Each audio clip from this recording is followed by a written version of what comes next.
Hey guys, today I am going to be doing my third NFL mock draft, and I just want to say I am going to be changing some things up a little bit. I know the past few times I've had the Colts trade up for the #1 pick. I do want to change it up a little bit.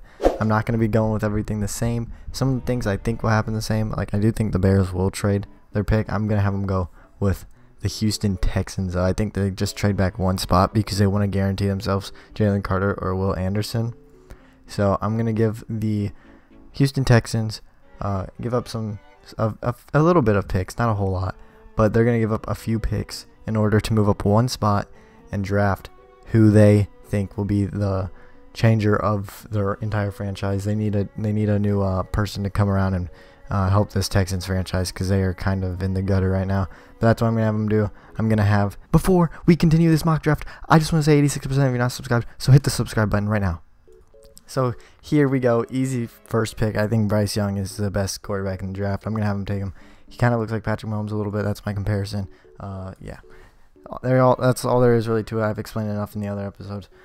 Second pick here, I think this Bears pick is kind of tough, but not at the same time. Will Anderson, Jalen Carter. I'm going to end up going with Jalen Carter, though. I think Jalen Carter is just, he might be the best player in this draft completely. So I'm going to go Jalen Carter there at number 2.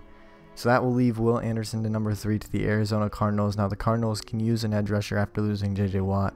So I think Will Anderson is probably the best option there for the Cardinals and their future. Will Anderson just looks amazing. I mean, it looks like one of the best edge rushers to ever come out of college, if we're being honest. So easy pick there. He's so quick off the snap. He's just a great player. Easy pick for the Arizona Cardinals at number 3. Here at number 4, C.J. Stroud does fall to the Colts, so they don't have to trade up to get Bryce Young. They can instead settle with C.J. Stroud, who looks like a very great quarterback when he isn't dealing with pressure. So that Colts offensive line needs to probably step it up a little bit, give Stroud some more space and more room to throw the ball, and he'll be an amazing player for the Colts if he can just get more time in the pocket. At number 5, I'm going to go Tyree Wilson here for the Seattle Seahawks. I've had him mocked to the Seahawks pretty much in every single one, I think.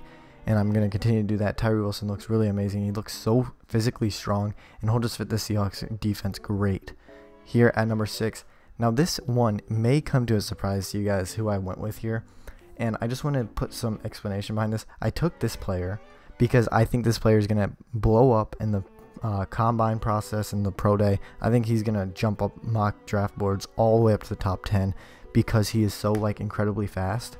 He is so fast as a linebacker that it blows my mind. I don't even know who I could compare him to. Maybe Micah Parsons, maybe, honestly, because he is so fast. There's definitely options here. Christian Gonzalez I took last time. Myles Murphy is definitely an option there that I know many Lions fans will want. But at the end of the day, I'm going to go with the linebacker from Clemson, Trenton Simpson. He just looks way too good, and I think he's going to definitely be a top 10 player. Here we go for the Raiders pick. Now, they could definitely go quarterback here. They could go Will Levis. They could go Anthony Richardson. But at the end of the day, I just don't think that they'll need a quarterback by the time the draft comes around. I think they're going to get one in free agency. And that's why I'm going to end up having them take the best offensive tackle in the draft, probably Peter Skoronski. He's close with Paris Johnson, but I'll give him the edge. And he'll be a Las Vegas Raider. Now, number 8 is the Atlanta Falcons now. The Atlanta Falcons, last year they passed up on getting an edge rusher with their early pick. They ended up taking Drake London instead, he's not a bad player at all. Drake London looked really good. He just didn't really have a quarterback. So Myles Murphy is going to be my pick there. They're going to get their edge rusher that they need. And he just looks really good. His bend maybe a little average, but that's really all I could see problems with. At number 9, the Panthers, I think, are going to deal with their quarterback situation. They're going to get the quarterback that Frank Reich wants to build that new team. And I think that Will Levis will be able to fit Frank Reich's his game plan pretty well. So Will Levis is definitely the pick there for the Carolina Panthers, as they don't have to trade up at all and lose any draft capital in order to get him. At number 10, now the Eagles, I simply went with this pick because I feel like they're going to lose some guys in free agency. They have so much free agents coming up. They're going to have to lose some people, and I feel like one of the people that they are going to lose is probably C.J. Gardner-Johnson or any other cornerback that's going to be a free agent for them. So that's why at the end of the day, I went ahead and got them another cornerback in this draft, a young cornerback that looks to have a very promising future. And it could have been Devon Witherspoon, Joey Porter Jr., but I went ahead and got them Christian Gonzalez. He just looks really good. He's from Oregon. He's going to continue to be a great cornerback in the league, hopefully, for them. Now here at pick number 11 is the Tennessee Titans. The Titans here, they need offensive line help. You could say they should get a receiver to help Treylon Burks. They lost A.J. Brown in that trade, which is probably a bad trade at the end of the day. I mean, we still have to see the rest of Treylon Burks, but I don't know. So I went ahead and got them Paris Johnson Jr. He's his offensive tackle. It looks really good. Probably he's up there for best in the class. So now here with the Texans with the 12th overall pick, I'm going to go ahead and give the Texans a wide receiver. Instead of Jordan Addison this time, I'm actually going to go ahead and give him Quentin Johnston because he is already in Texas. Why make him move out of state? Keep him in Texas. Keep him in hometown. You guys already know. Next, we are going to go with the Jets. Well, the Jets here, they can go a few different spots. I could definitely see them trading back. I'm actually going to have them go offensive tackle here. I think you guys may think this is a little bit of a reach, but at the end of the day, I'm going to have them go ahead and grab Broderick Jones. Broderick Jones looks really good. He played for a championship team. Get that winning mentality into the room. You guys need it. And hopefully they can make a playoff push next year. Maybe not. I don't know. What do you guys think what the Jets will do next year? Let me know in the comments. Here at 14, I think it's a pretty obvious pick. We're going to go Jordan Addison here for the New England Patriots. They need wide receiver help.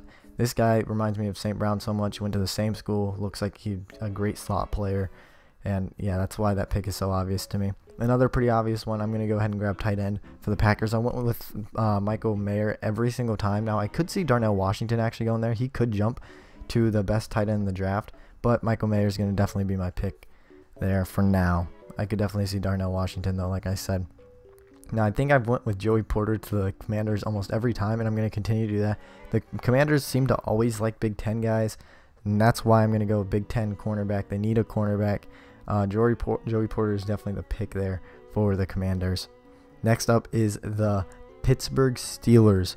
Now, the Steelers, they're in a situation that they could go many different routes. They can go cornerback, Devon Witherspoon. Now, I don't think they will actually. I'm going to actually have them skip on Devon Witherspoon. I don't feel like he'll fit the team as much as this guy will. Cam Smith, he's very physical. I feel like he will fit the Steelers team so perfectly.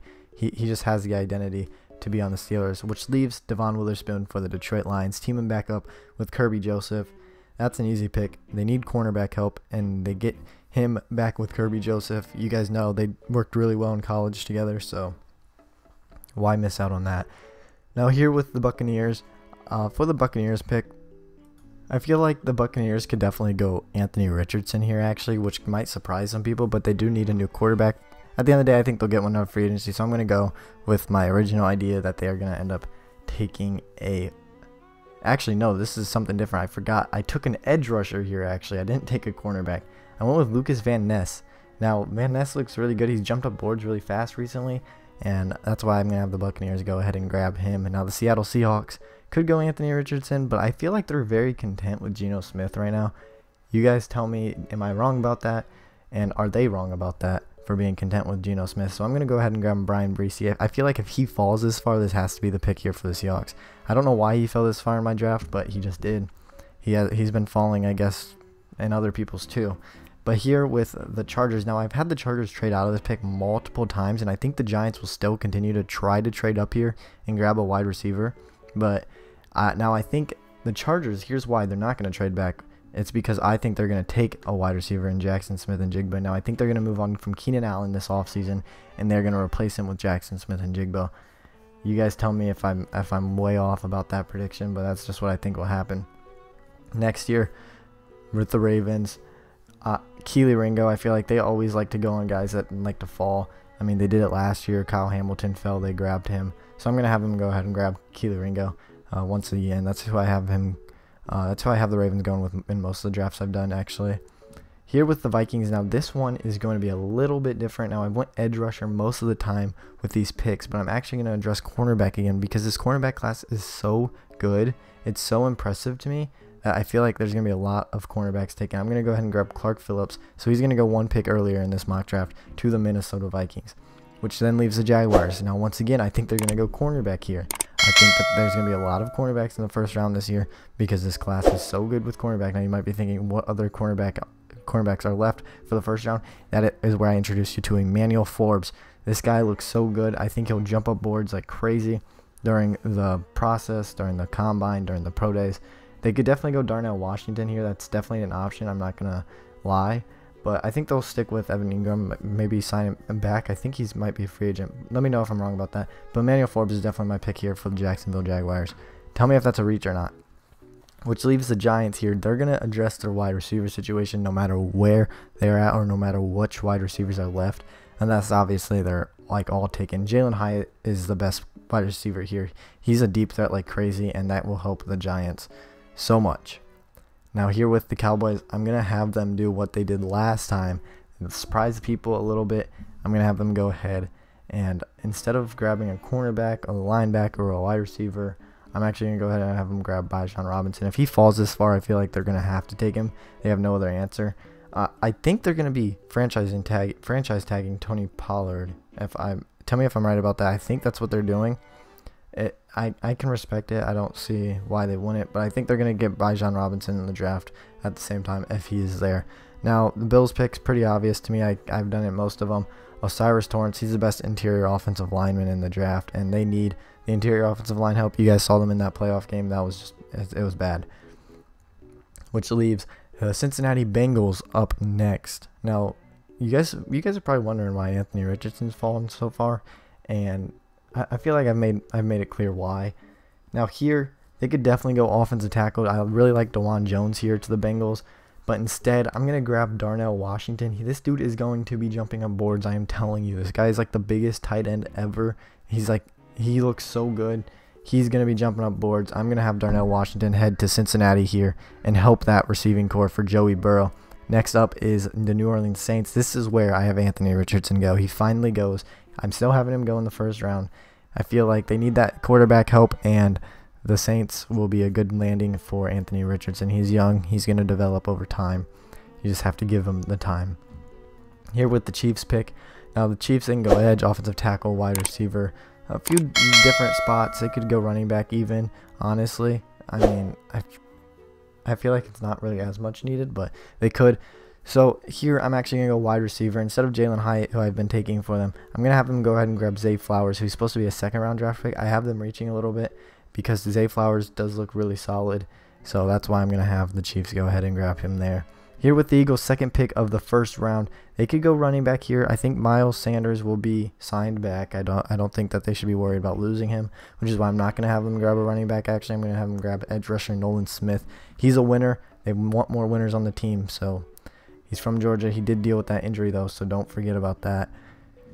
Next up, for the Pittsburgh Steelers' final draft pick, offensive tackle is definitely the answer here. They could go DeJuan Jones or even Darnell Wright, whichever one they're most comfortable with, honestly. But I feel like Anton Harrison is the only one that, not only one, as I said, the three options they'll have. But Anton Harrison is definitely the pick here for me. They're going to be able to help their offensive tackle position immensely with him. Whichever one they're most comfortable with, though, at the end of the day is who they'll end up going with. But I feel like Anton Harrison. Alright guys, this is where I'm going to end the video. I'm going to scroll through, and you guys can look over who I ended up taking if you guys want to.